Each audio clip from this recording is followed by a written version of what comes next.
of Prison the Hidden Sentence, and I'm also co founder of Prison Families Alliance, along with Barbara Allen, who will be joining us shortly. We're doing these episodes. This is the third of three, um, to talk about navigating the holidays when we have an incarcerated loved one, because we know during those times it could be really difficult.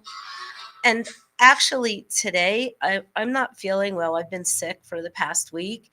And it really made me think about, during the holidays that when we've got a lot of stress, when we're worried, when we have somebody that's incarcerated or just really anything that's going on, that it really affects our immune system.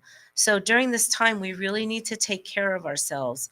So I think for myself, being under the weather, is really a way for me to share that with everybody because it might be happening to you during the holidays.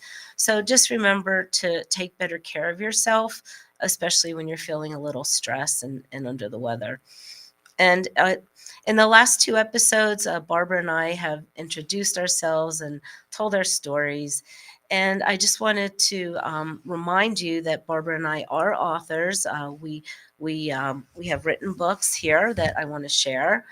Barbara has written "Doing Our Time on the Outside," which is her story and has a lot of really good, helpful information if you're feeling like you need a little bit more information, a little bit more help during the holidays or anytime. This would be a great book. And also "Prison: The Hidden Sentence," which is my book, which is what I wish I knew when my brother was incarcerated. So it has everything that I wish I knew. And these books can be purchased on Amazon. So I wanted to share that with you. I wanted to share taking care of yourself as we go through this. We've said throughout all of the episodes that taking care of yourself is the most important. And I'd like to bring Barbara on. And hi, Barbara, how are you doing?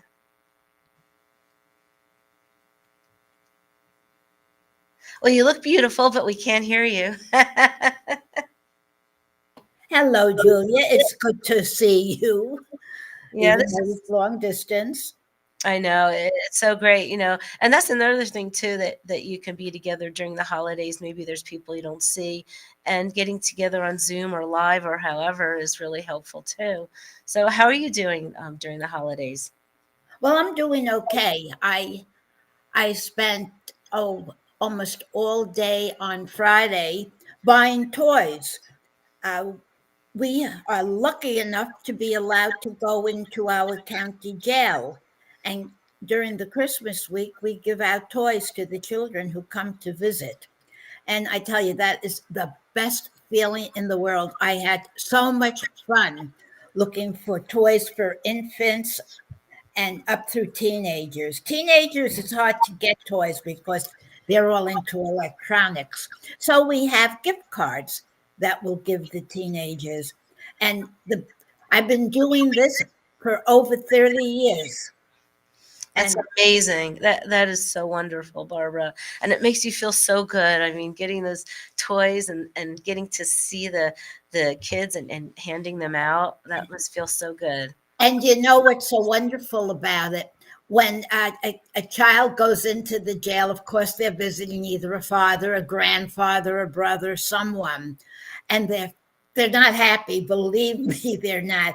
But when they see that table that's lined with all kinds of toys, and we tell them that's from the person who's inside. They left that out here for you. And when you leave, you can pick any toy you want, and they're so excited. And it to me, this is the best part of the holidays and has been for all these years. And I hope we can continue doing this as long as I can still walk into that jail. And I wish we could do it at other jails. I know that we've asked here, and maybe someday we'll have permission to be able to do that. So that's wonderful that you've been able to do that and have permission to do it.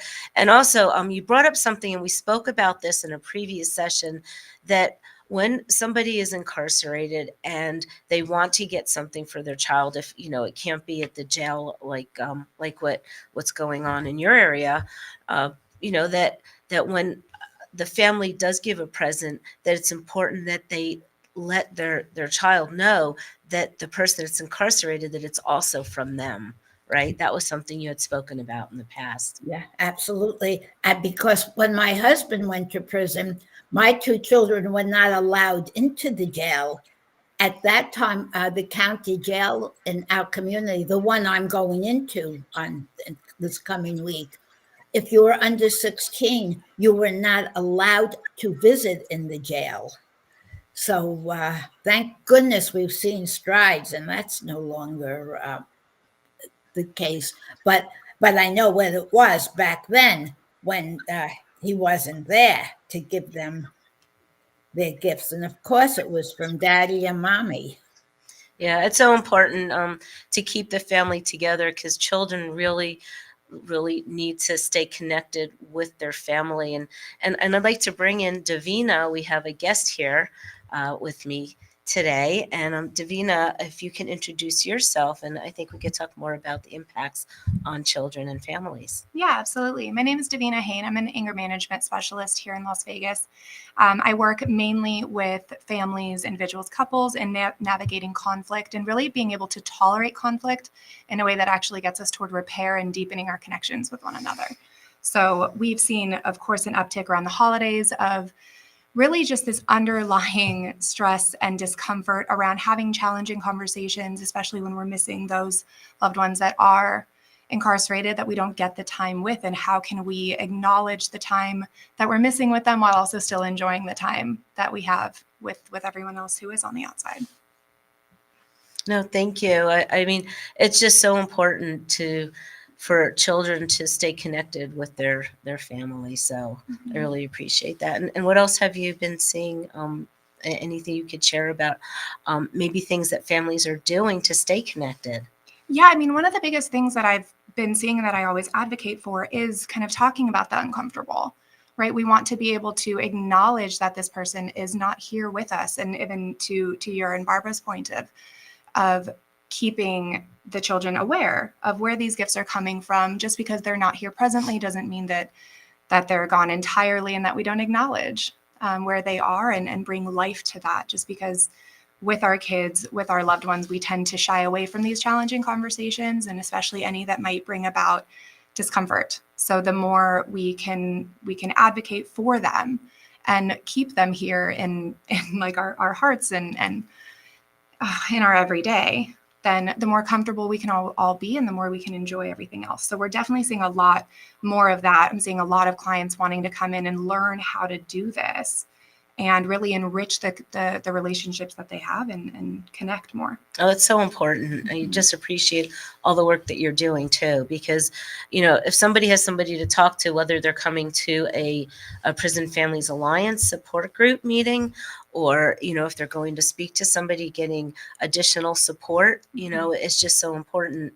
And we just keep saying, keeping the family together is so important because, I've on my podcast, I've interviewed youth, and it doesn't matter where their parent is. They still love their parent. And if there's no extenuating circumstances why they can't be together, that they need that. And especially during the holidays and maybe creating new traditions. Yeah. I mean, what are some things that you think some of the families can do to create a new tradition, something that even though the parent isn't there, that they can do together, or sending a card, or just something that they're Yeah. starting to do.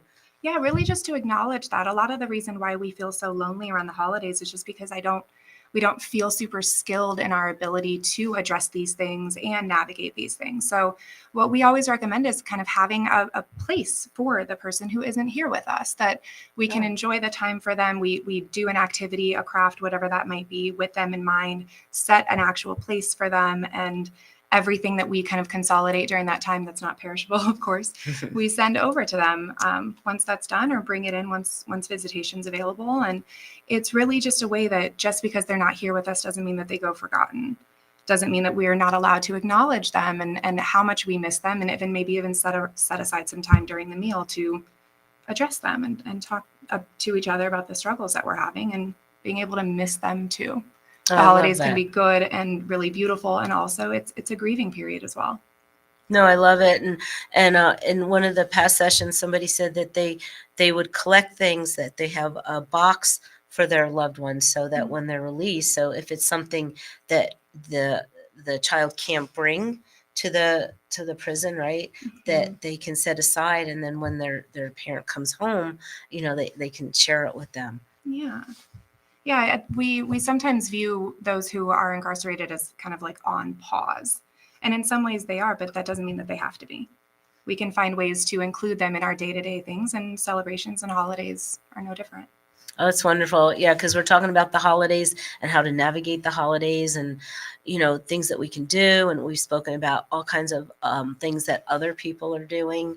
And I'd like to come back to this. And we do have another guest that we'd like to bring on, and her name is Denise Guest from Yavapai, Arizona. She's going to talk more about where she's from, and Denise, if you could tell us more about what you do, and share some of the things that we spoke about, and then we'll come on after you share with us. Thank you.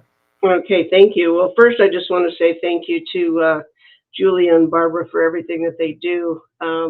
Prison Family Alliance is it's an incredible support group, and I just want to say thank you for everything that you guys do.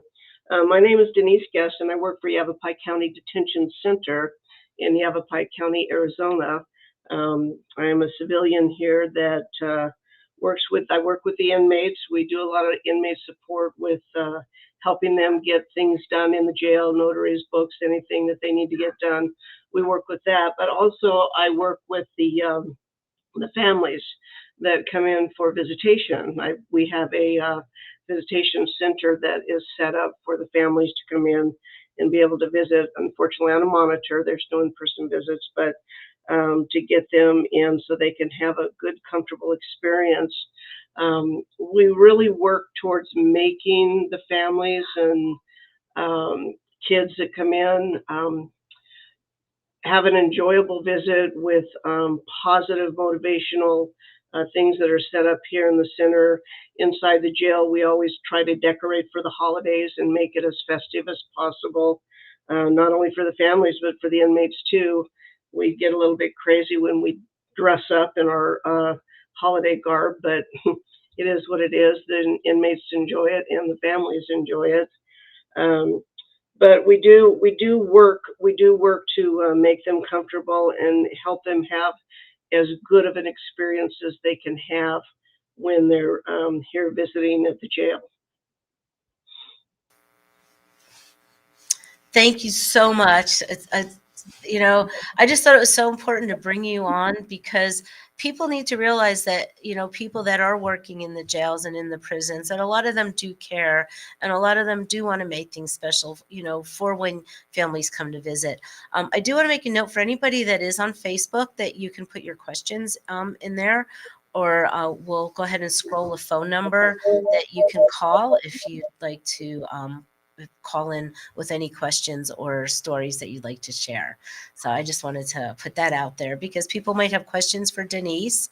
And, Denise, you also speak to the families when they come in. Is there any stories that you can share that when a family came in that maybe you helped them, or that when they saw their loved one, that there is a special unity uniting them together? Sorry, my words aren't coming today, but yeah, if you could share any stories that you have. Well, when families come in, especially when they come in for the first time, they're nervous, they're upset.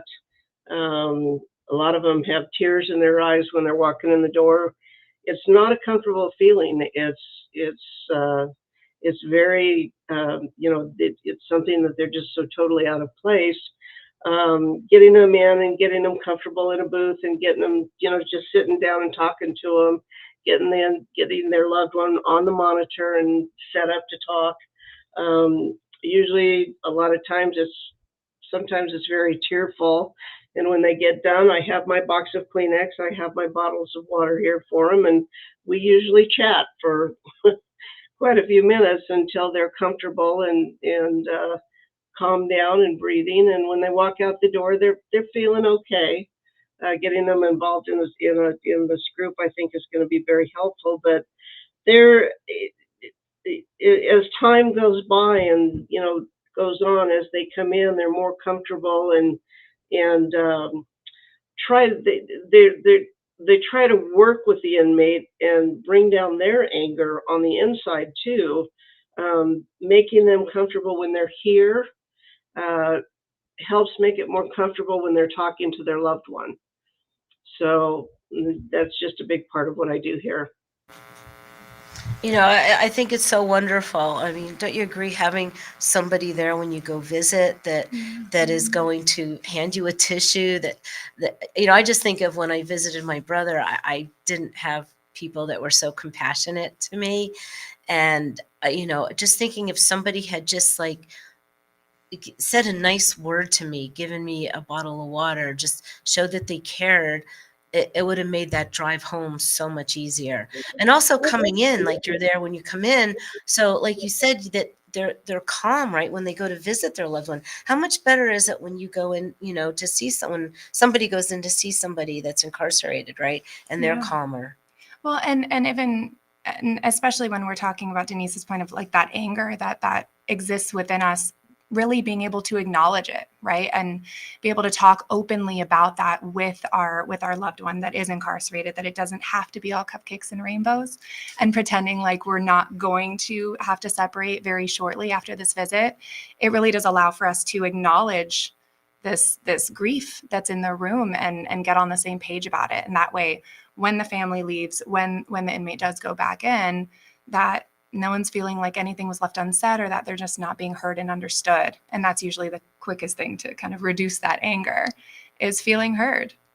Yeah, no, I agree. So, Denise, we just appreciate your time here and sharing and what you're doing out there, working with the families, and especially during the holidays. I mean, just think when you go to visit and you walk in and the person there that's bringing you in, that's signing you in is dressed up, Yeah. and festive and maybe smiling.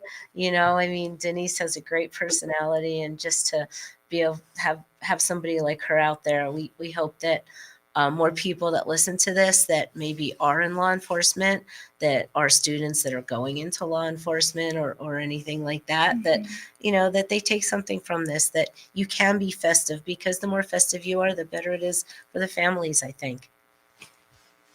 Mm-hmm. So we appreciate what you're doing and the support that you're going to be giving to the families out there. Thank you so much for your time, Denise. We so appreciate you. Thank you. Take care. Oh, Barbara, how are you doing?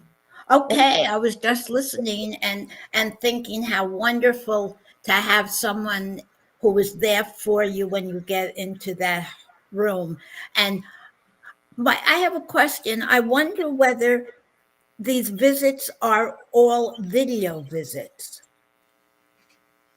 Here we have contact visits where people can actually hold one another's hand and have some kind of human touch. Is that in the jail? In the jail and most of the prisons, yes. Yeah, Yeah. I know most prisons, but let's ask My Denise. jail is. She's still out there, so let's ask her. What are the visits like there? Is it video or? They're all video visits. It's yeah, it's just having a large population here. It's very difficult to have in-person visits, especially when you have it takes a lot of staff to have in-person visits, and sometimes we just can't do it. It's So like that they're all here video too. visits. Yeah, Denise, it's like that here too. And the prisons are in person, but the jails are video No. too. Yeah. Our jails, I mean, they weren't always, but it makes such a big difference when you can go in and actually hug somebody. And I was even thinking when you were speaking, kind of laughingly to myself, about how about some mistletoe? But That's wonderful. Yeah.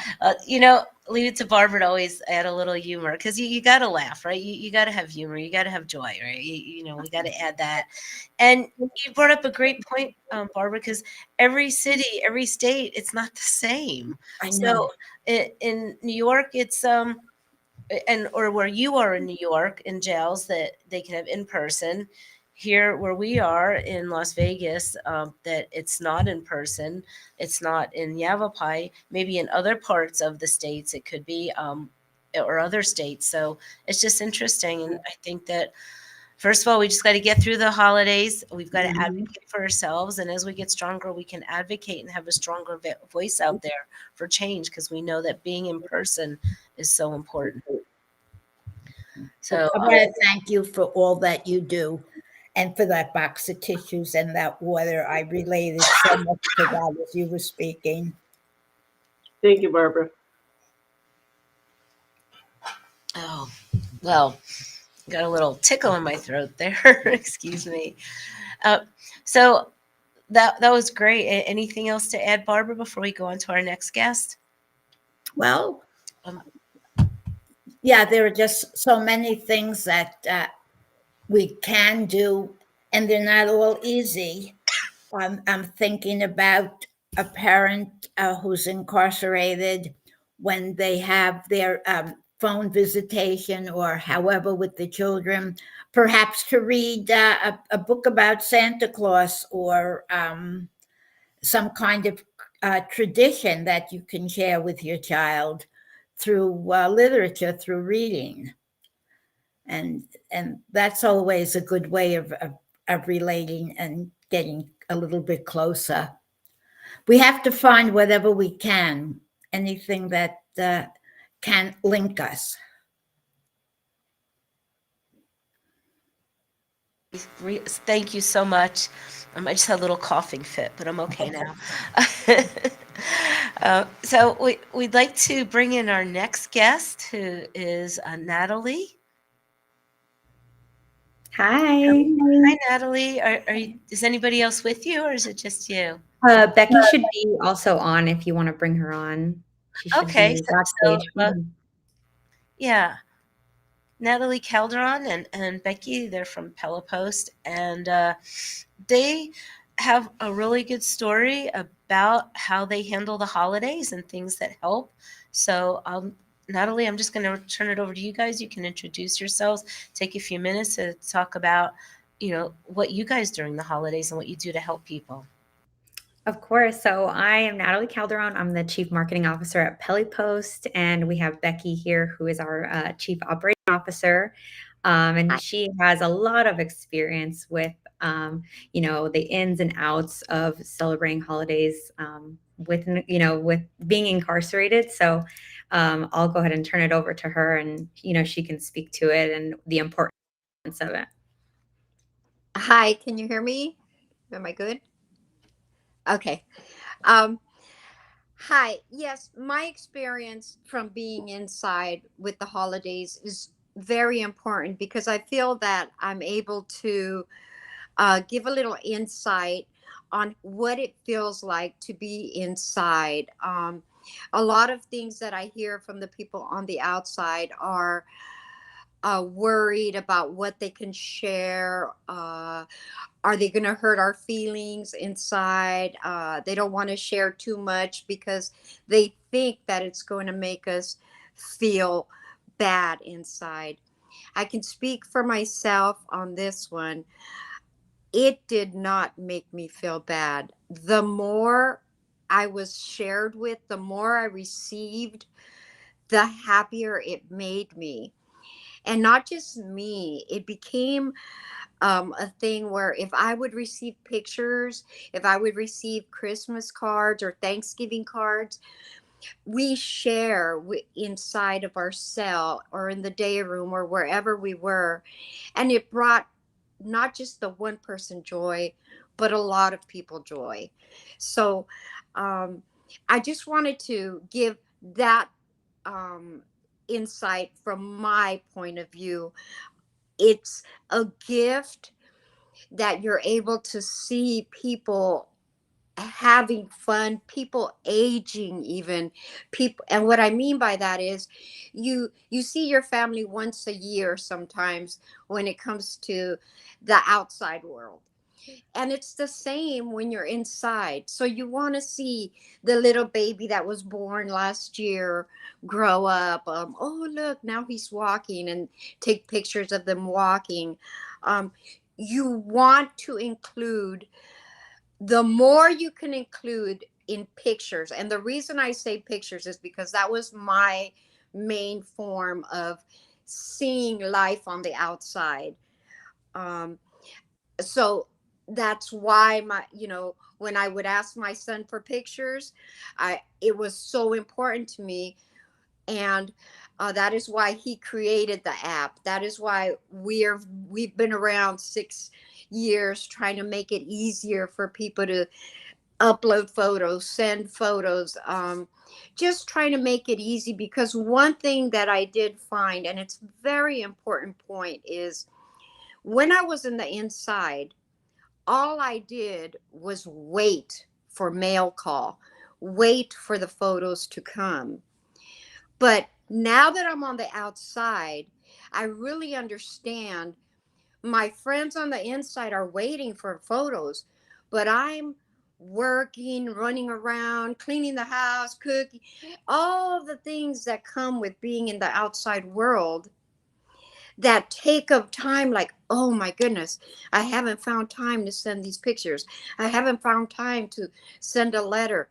It's so different because I've got to see both worlds, and they're separated so far. One is just sitting waiting, and one is running around taking care of life, especially when they're caregivers and all of these. So what we're trying to do is just make it easier, for people just to upload pictures, send pictures, don't have to run to the post office. Um, and we're building a community too, to try and share our understanding of the inside and the outside perspective. No, that So is so helpful, Becky. Thank you. I mean, it's so important. And that's, hearing the perspective from somebody that was incarcerated and how important that communication is, especially during the holidays, right? To get those pictures and to get those letters. And I think, um, Natalie, that you wanted to tell us a little bit about. Becky was talking about the app, and I don't think a lot of people understand. So just really high level, because when Becky was incarcerated, and these pictures were so important, and you could hear Becky and Natalie on the Prison the Hidden Sentence podcast talking about their whole story. But if you could just tell a little bit about how Pelipost was started because of that high level and how important the pictures were, and it was because of how important they were to Becky and to others who are incarcerated. Yeah, of course. So, Pelipost is a mobile app, for those of you who don't know, where loved ones on the outside can upload their photos easily from their smartphone. And we at Pelipost, those get transmitted to us, and we physically print them and ship them to correctional facilities across the United States. So it's an easier way to send photos rather than, having to send them to, a Walgreens or this and having to go pick them up. And it just gives you that privacy, having them printed, and not having to go pick them up. And it just kind of cuts out all that time wasted. So we print them next business day and we send them out. So, and obviously we specialize in correctional facility delivery. So we have that insight on what should be accepted and what shouldn't. We try to help our customers navigate this whole new world. For some people that are new, never had an incarcerated loved one, it can be very, as you guys have mentioned in the discussions, very difficult, emotional. And that's why we try to kind of bridge that gap and emotions and try to make it more of a positive, or just we have a blog that we try to explain how things work, and things like that. You, Julia, know in your book, you have a whole book about what you wish you would have known. So we try to do the same thing. So that's how it works. And how it got started was with Becky's son. She, was incarcerated while he was in college, and that's a busy time for a kid. So he had to work. He was going to classes. She was incarcerated like 3.5 hours, 4 hours away from him. So it was very difficult to stay in touch, visit as often as he'd want. And she was always asking for pictures, and he's very busy, and he's like, "Oh yeah, I'll send them to you. I'll send them to you." And I don't think he realized how important they were to her until later on, and then they talked about it. But, she finally did get some pictures from him eventually, after he went to get them printed and mailed them. And, they meant so much more to her than he ever could have imagined. And that's when he kind of came up with, well, there has to be an easier, faster way to do it. And he started developing this app and kind of ran the idea with Becky, and then they ran with it, and here we are now. So No, what I think is so amazing is not only what you guys have developed and how important pictures are, and especially during the holidays, and that's why we brought you on. It's that what each facility needs. You do your research. So if it has to be a certain size or a certain color, or if it has to be black and white, or it could be in color, a certain paper or a certain size, or whatever it is, you guys have all of that information, and you do the work, so we don't have to. And I know, like, when we're grieving, when we're sad, when we're like, one more thing I got to figure out, I've got to call the prison, I've got to look this up, what is it, why did they change it? And it changes all the time. And like, yeah, and you guys keep up with that, so I really appreciate that. And I love the story, about how Becky has spoken about the joy of seeing the family. I mean, I just remember that when we spoke before, and especially during the holidays. So I just want to thank you both for coming on, for giving us the perspective for both inside and outside, and what you're doing to help everybody. And then if you could just tell us how people get in touch with you. What is your website?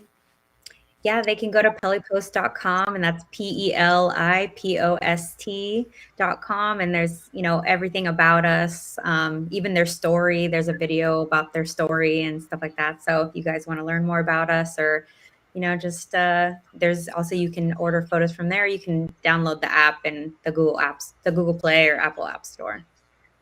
It's really incredible what the two of you are doing, just considering how you're facilitating these connections and so much ease within them. And even if we have the time to put together a bit of a care package, it can be distressing. And I can imagine that's kind of what makes us avoid it, maybe put it off longer. And so what you're providing is it's incredibly helpful. And you're that middle between loneliness. You're making that connection. It's a really beautiful thing. Thank you. And we really love, helping our customers. I feel like we have one of the best customer support teams in our industry. Our reviews speak volumes. So they know our customers, they are always kind of on edge because of how, they're treated in some instances with facilities, and having to call, and, and their emotions are running high. So we always try to be there for them and answer any questions. So we always encourage them to reach out to, our support team if they don't know what to do. And before they send photos, if you don't know, we'd rather you contact us than your loved one not get them, and then it gets returned, and it's a whole, missed opportunity for them to receive it in a timely fashion. So, and it looks like we have a question. How many photos can be sent at a time? Does this depend on facility? And yes, you're correct. It does depend on the facility. Yes. And we do put the rules in for each facility. So if you choose a facility, you'll go through the process, and in there we'll tell you, it'll only let you upload how many you're able to send in the app. That's correct, right, Becky? Yes, absolutely.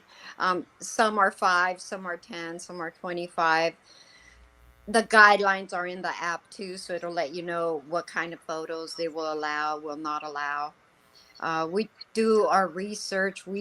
This is a lot of hard work, but we're dedicated to it because we know what it means to have the pictures arrive and delivered to your loved one. I know the joy that they feel. So we do our best to get that information right so that the pictures are not rejected or not sent back. Um, yeah, but Mhm. it differs, and it's in the app. Once you put down your app, your facility information, um, everything that we can offer, the information we have is what we provide. Well, I want to thank Les for that question. And let's see if Barbara has any questions too. And while she's coming back on, I just wanted to bring out one of the things that I learned was that I was afraid to send pictures at first because I thought that it would make my brother sad. Right. And so, just letting people know, letting everybody know that's listening, you speak to your loved one, right? To make sure that it's okay, but it brings them joy, hearing what Becky says and speaking to other people that are incarcerated or have been incarcerated, that they do enjoy pictures. So if your loved one does, you know, want that, if it's something that will bring them joy, right, that you do send them pictures, however you do it. And I sent my brother pictures. It was, quite a while ago, and he did enjoy them. And Barbara, I didn't know if you had anything to add. Well, I just want to say thank you, thank you, thank you. I think it's such a wonderful thing that you're doing. And I'm thinking about the different rules that every prison has. Um, I recently sent a card to someone who was incarcerated, and I put a label, an address label on it, Mhm. and it came back to me because Yes. they changed that. We were always allowed to put a label on. Now it's not allowed. Now, with the Mhm. service you provide, I wouldn't have had to worry about that if I was sending pictures.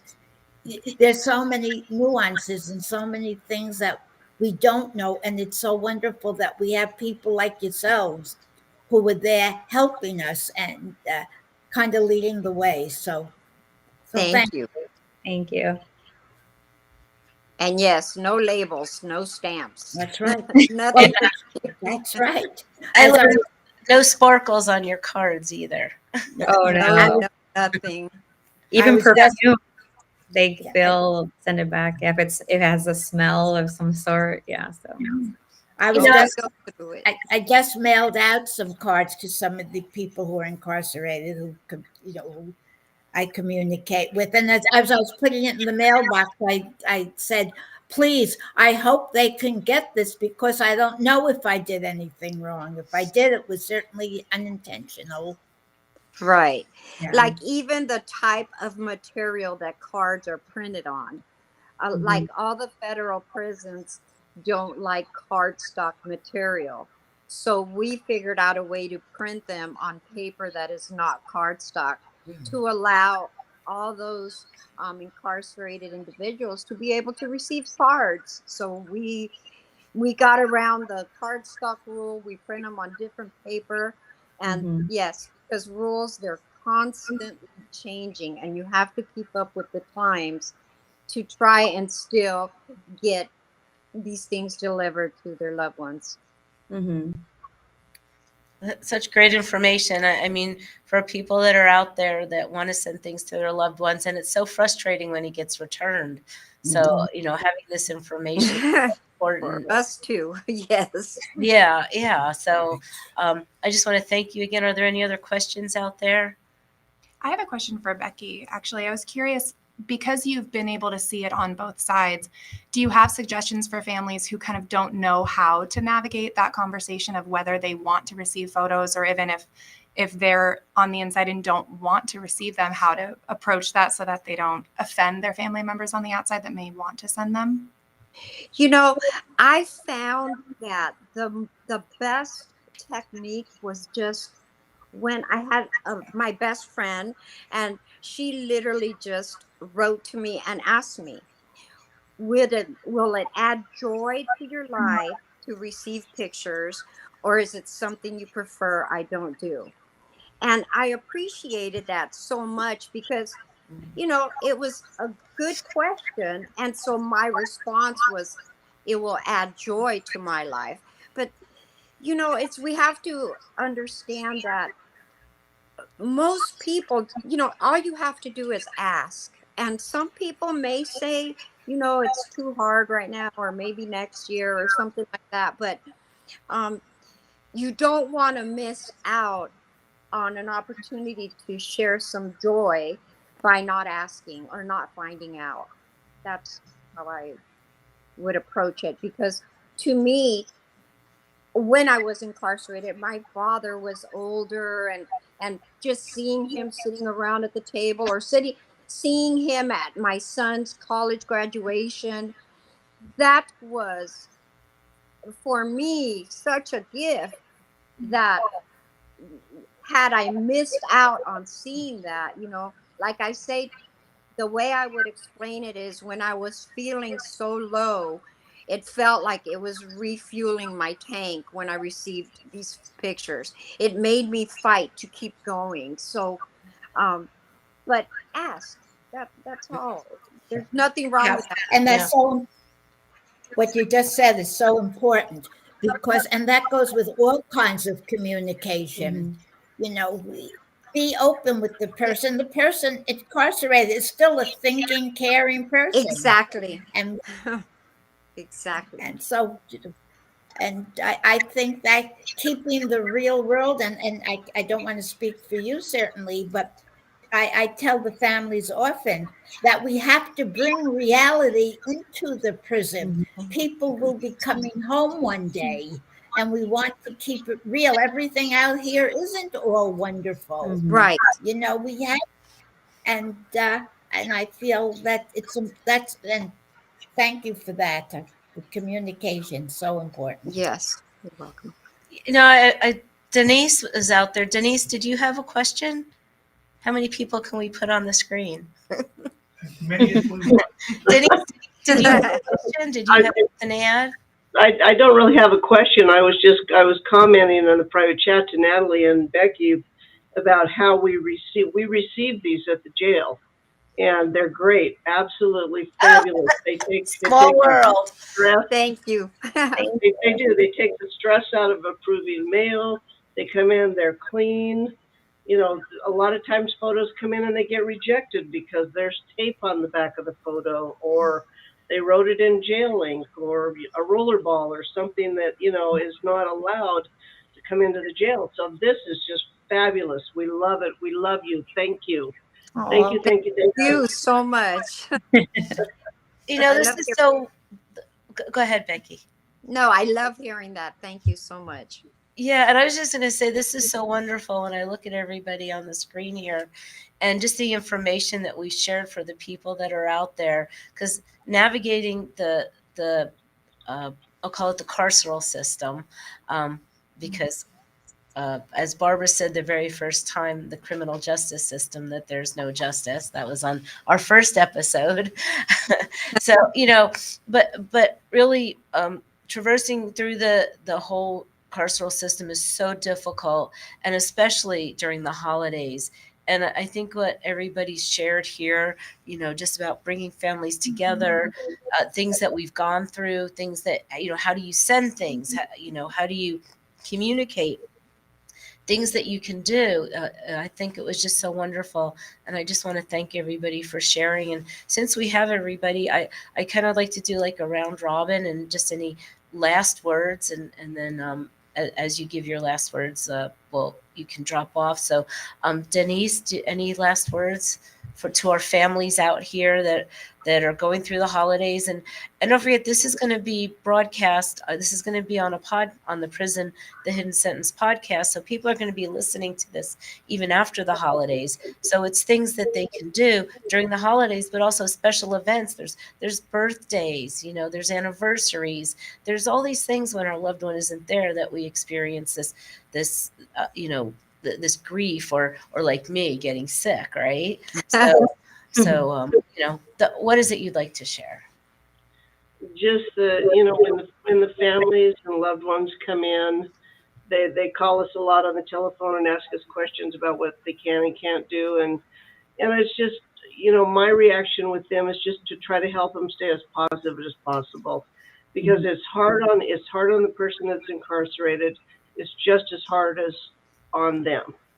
And I know it's difficult to go in and sit and visit on a monitor, and they start crying, and when they come out, it's just trying to give them that positive boost to try to, try to keep it on a positive level as best you can. Well said. Well said. Thank you. You have a wonderful day. Thank you, Denise. And then Becky, do you want to go next? I do. I have one tradition suggestion that I think would be amazing if people would want to try it is, so one thing that people can do is when you take pictures, um, say around the holiday for Christmas or whenever, one thing is when you take a picture, you're smiling or you're posing, and when we receive it, when we're inside, it's just a picture of you. But one thing that a friend of mine did is they would write on a whiteboard a message to me. And each, like, they got together a group of friends and each one wrote a different message and took the picture with it. And so when I received the picture and I'm looking through the picture, I'm getting their message of what they were thinking at that time. And I've always wanted to share that because it's an amazing idea and it made me so happy. And I just thought of that. No, that's wonderful. We talked about in previous sessions about creating new traditions. So just think of that a whiteboard or a big post-it or I don't know, something to write on Yeah. there. Wouldn't that be Yeah. wonderful? Thank you so much, Becky. Thank you Thank for you. being here and for sharing your story. And have a great day. And we'll go to Natalie. Thank you, Natalie, for being here. Of course. One thing I wanted to add to that we've noticed was that you don't always have to, because some people run out of things. They're like, well, what am I going to send? I've already sent pictures last week. Like, I don't know what kind of pictures to send anymore.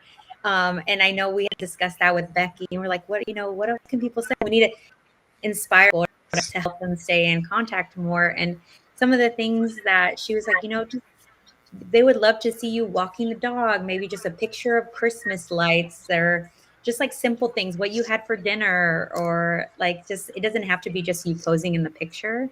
So just those little things, just remember they want to see even the simplest of things. Maybe you rearrange the furniture in the living room. They would love to see it. It's a piece of home that's delivered to them, and so it just helps them, be still involved and see all the things that you're doing, just everyday life is something that I think they would want to see. So just some things to think about when taking pictures. But yeah, other than that, just reminding everybody that we don't just do photos here at Pelly Post. That we have greeting cards and you can do letters, and we have calendars you can send into, and they're all printed on obviously approved paper. So.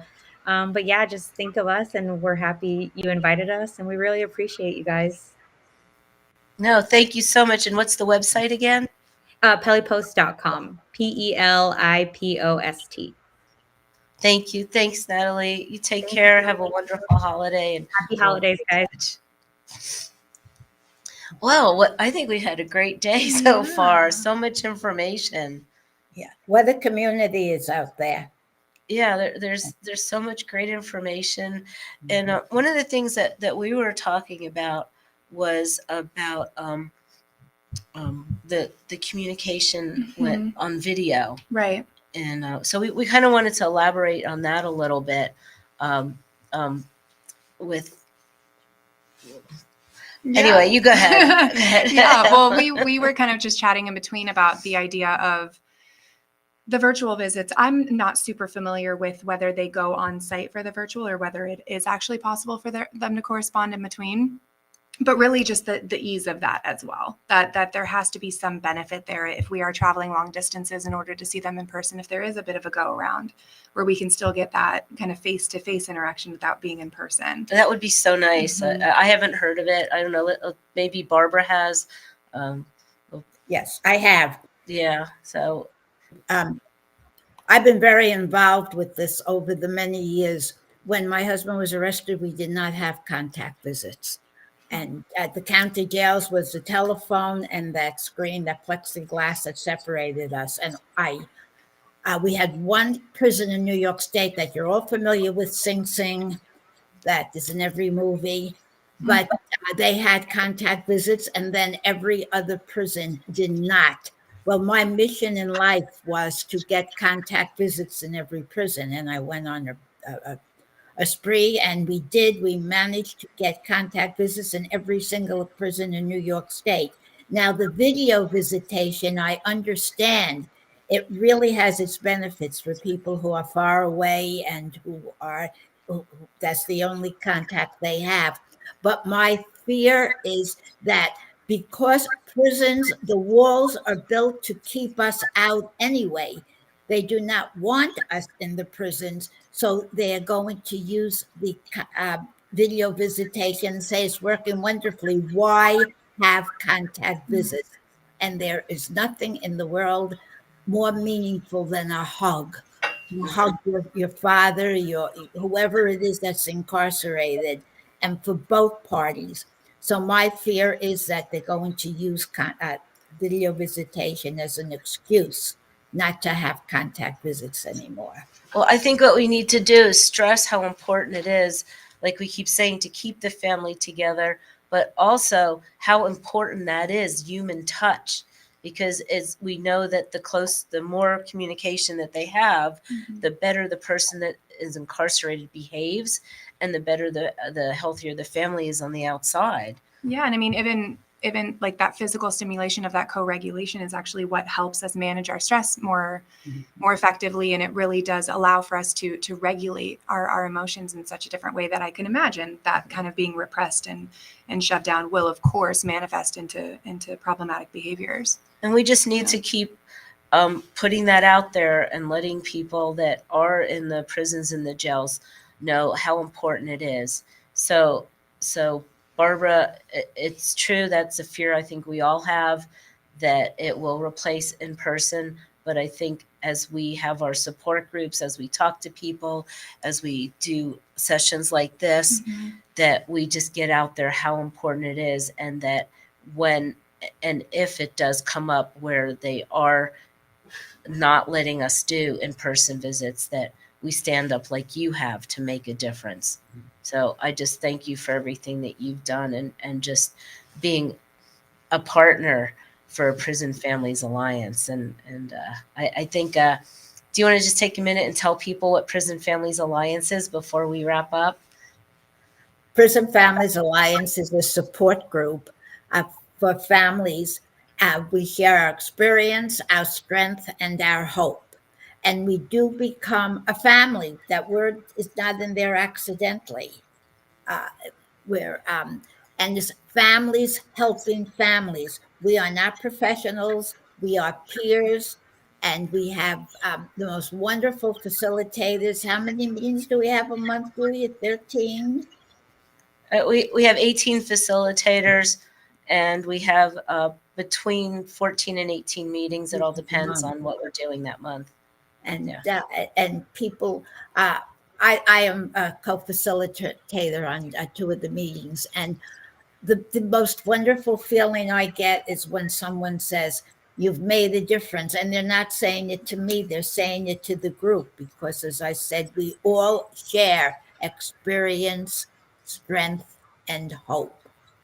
And that's really basically that logo there, a heart behind bars. That's basically who we are. And I got 2 calls. I said the calls have been elevating through the holidays. I got a call yesterday and a call today from 2 different people who did not know each other and said, "Hello, is this corrections?" They thought it was jail. And luckily, I was able to help them both, deal with what they were looking for. But our reputation is beyond us. Yeah, this is between the 2 organizations that came together, there's over 70 years experience, and we continue to support the families that are out there. And I think the website was scrolling, and you can reach us at prisonfamiliesalliance.org.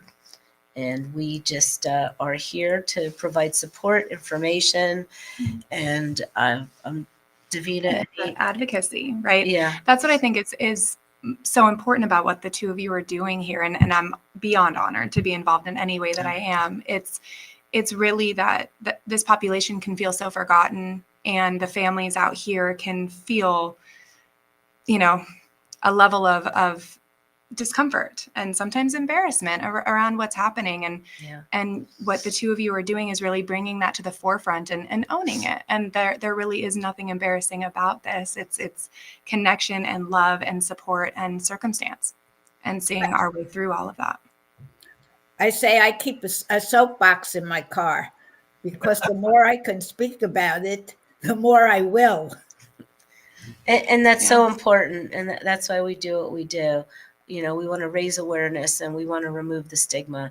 And we just want to wish everybody a happy holiday, whether you're listening to this before the holidays, if you're listening to it after the holidays, that whatever you're celebrating, as birthdays come up, as anniversaries come up, as holidays come up, that you find joy, that you can have joy, that you take care of yourself, and that we've helped a little bit. So thank you, everybody, and take care.